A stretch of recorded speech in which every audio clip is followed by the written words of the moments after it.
I always was passionate about food. You know, it sounds like a cliche, but my mother was a great cook. And my parents wanted me to take over the business, which was actually a coal. They were distributing coal for heating through the city. And it was a coal distribution, and then you know, my mother was cooking for like 30 people for lunch. It was still a time where 3 generations were living under the same roof. So I grew up, my bedroom was right above the kitchen.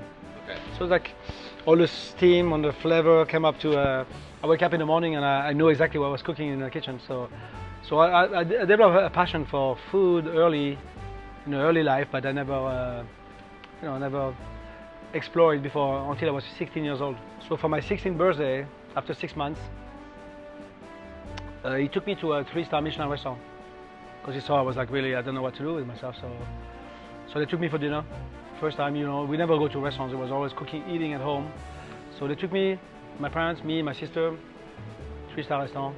When I walked into the restaurant, I was like, my eyes opened up. I was like, I couldn't believe you could do. It was 1973 where a chef was still nothing, you know, nothing like today. There was nothing glamorous about it.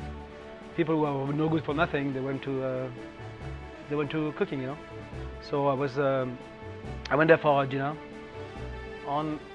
I couldn't believe you could do a living out of food. For me, food is a pot at home. You cook, you put it on a table, everybody serve themselves. So I had no idea that you could do a living out of food. And my eyes were open, and I was like, my father saw that I was like connecting to the. When the chef come to the table and say, well, how was everything? He said, listen, my son is good for nothing. If you need somebody to peel vegetables in the kitchen, you know, take him. I said, you know, actually we're looking for apprentice. On the next week I started there. So how come you became this, from being, you know, peeling vegetables in 1973 to 40 years later, more than 30 restaurants around the world? You know, it just happened because, you know, I guess I got a good destiny because I think I follow my passion. You know, then from spending 3 years over there, when you start into a 3-star Michelin, it's like entering the mafia. I never wrote a letter for a job. I went from that place, the 3-star Heberlin in Alsace, to Paul Bocuse for 2 years, and I went to south of France, to L'Oasis for a year. Then I went to Asia. And I want to keep learning, you know. For me, I went to Asia, Southeast Asia, Bangkok, at the Oriental Hotel in 1980. I was 23 years old.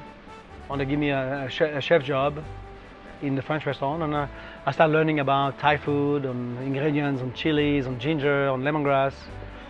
And it changed my life.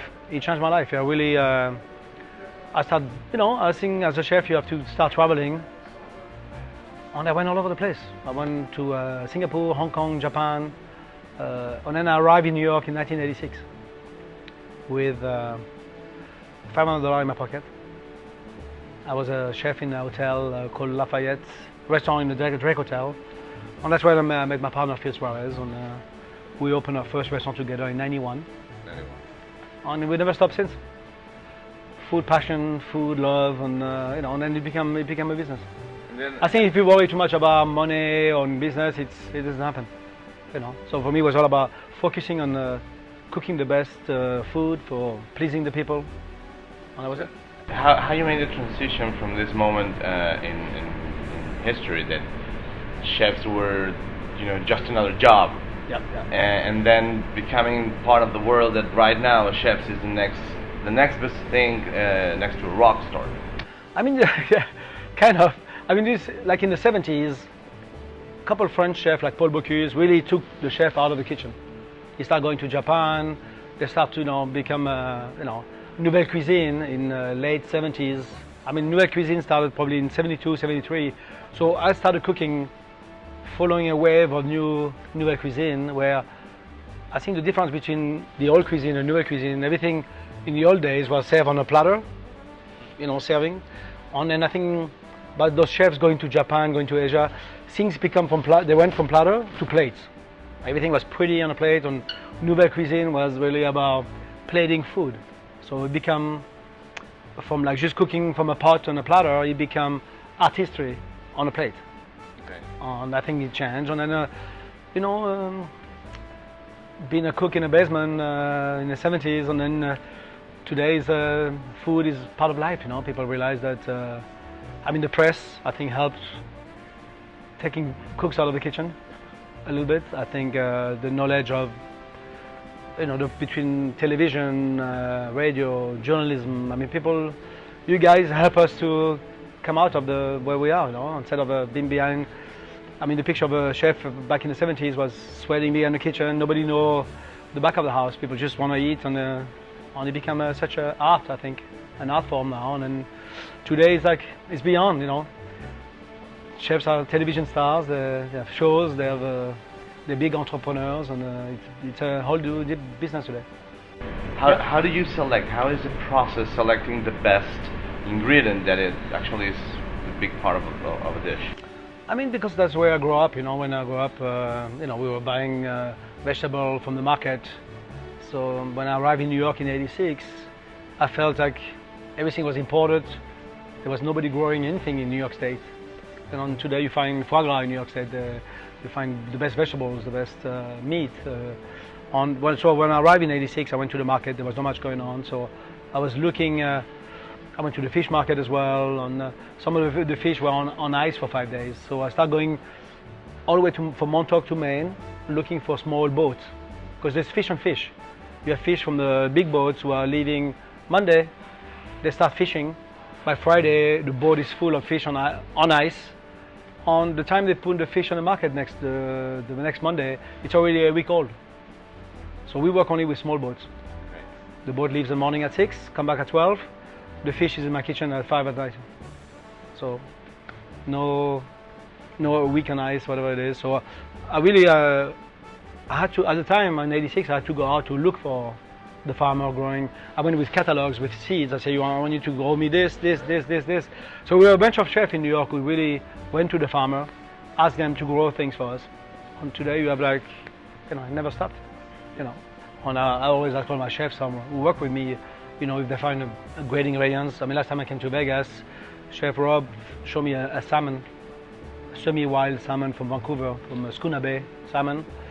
Now I have it in New York as well, so it's a constant search for the best product. And then you leave it alone, you don't do too much to it.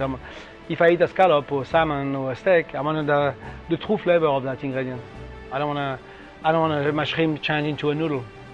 A shrimp is a shrimp, so leave the ingredients intact. So I think the role of a chef is to season it, cook it the perfect way that you think it comes out, and then add some spices, some condiments, some sauces, some different things to make it taste different. And that's what I like to do. It's really we have the best chicken. Don't mess with it.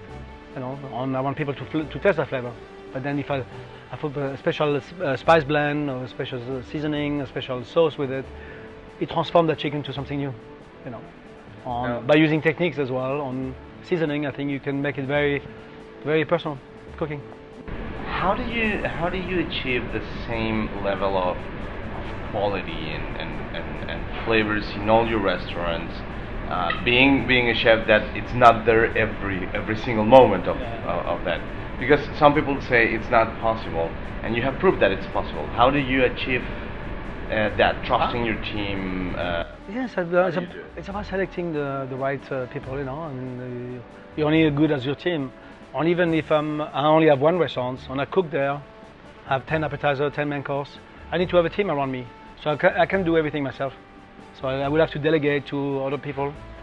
So it's the same thing, you have 1, 10, 20 restaurants, it's the same thing. You have to count on your chef, count on your team to really deliver that. We have a very precise recipes, especially for the sauces and the condiments and the spices. Very, very, very unique and very precise. But on the end, what's important is to find a team to do the food over and over, the consistency, the quality that people are looking for. If you would have to recommend these 3 restaurants, not from your own, which restaurants would you recommend? I mean, in the world? In the world, I would probably select Noma in Copenhagen for his creativity and his uniqueness of the food. I would take probably, the second one would be Arpège in Paris. He has 3 gardens around Paris and he cooks 90% of vegetables. I love vegetables, and I think he cooks his own vegetables, he grows them and cooks them. That'll be number 2. And on number 3 is probably the taco truck in New York City on on 8th Avenue on 14th Street. Now So, I know you're. I like the truck. I like everything. Now I know That's you super have a delicious. great palate. Thank you. Thank you very much. Thank you. Thank you.